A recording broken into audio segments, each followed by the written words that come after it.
Hey yo guys, it's me Marcus Pearson, and I'm going to be doing a review of last night's WrestleMania 31.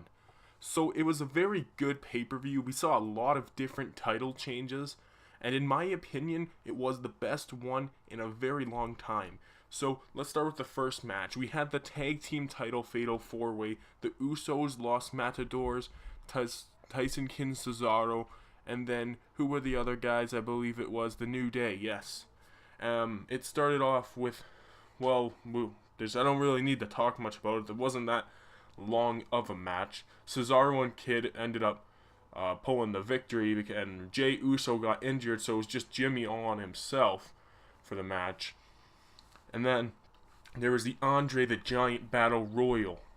And that was a match where we finally saw Damien Mizdow turning on the Miz, and he took out the Miz, but he ended up being eliminated by Big Show, who was the winner of this year's Battle Royal. And then that was a pretty good match. I was very impressed with it. I was hoping he'd have someone more like Goldust win, because they kind of been making Goldust a jobber lately.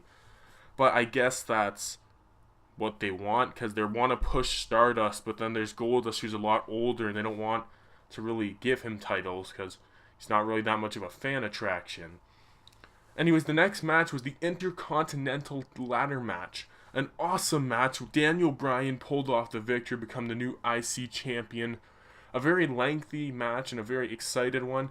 Dean Ambrose ended up getting injured after he was pushed off the ladder and fell onto a ladder outside the ring, breaking, and he smashed his head. So the paramedics ended up taking him out. So that was a good match. Afterwards, they had Daniel Bryan get interviewed by Maria Menounos. And then all these former Intercontinental champions came out, started chanting yes with him. Then Ron Simmons came in, did the usual damn. So then the next match after that, I believe, was the Triple H and Sting match. An awesome match, had such a great start. And then D-Generation X came out, started helping Triple H with Sting. Shawn Michaels came out, super kick Sting. Then the NWO came out. Scott Hall, Hulk Hogan, and Kevin Nash. They came and helped Sting. Triple H ended up pulling out the victory after he hit Sting in the face with a sledgehammer when Sting was attempting to do the Stinger Splash. But other than that, that was a really good match. I would have preferred to see Sting win, but maybe they're setting up another rematch between the two next year. Or they could do him versus Taker.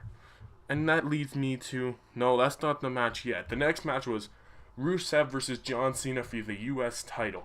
John Cena emerged victorious in that bout when he threw Rusev into Lana, who came up beside the ring.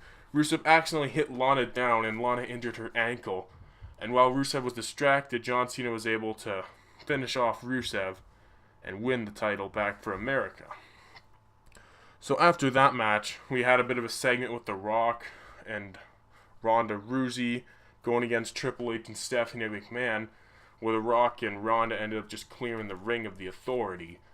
And then there was the Bray Wyatt versus The Undertaker match. A very awesome match. Everyone was so happy to see The Undertaker again. And, he's just a really awesome guy. Everyone wanted to see him. He beat Bray Wyatt, so he now is 22-1. Very respectable score. Most people cannot make an accomplishment like that. And most people thought Taker wasn't going to come back because they claimed the streak was his legacy. Just because his streak is over doesn't mean his career is over. And that's why I'm glad he ended up lacing up the boots again. And then our main event, Brock Lesnar versus Roman Reigns for the WWE World Heavyweight Championship. An awesome, enthusiastic match.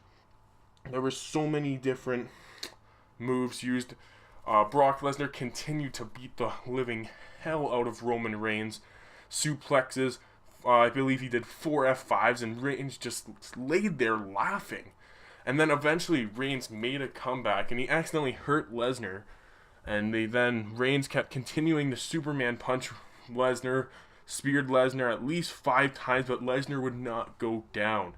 And then Seth Rollins' music hits. Seth Rollins cashes in the Money in the Bank briefcase to make a triple threat match where Seth Rollins would emerge victorious to become the new WWE champion. So, an awesome WrestleMania. This was my review of it. This is also my first YouTube video, so I hope you guys like it. I paid so close attention to WrestleMania yesterday, so I could do this video. So just, yeah, if you guys like this channel and you want more, then just let me know and I'll upload some. But as of now, this is probably going to be my only video for a while because I'm just starting this channel up. So thank you guys.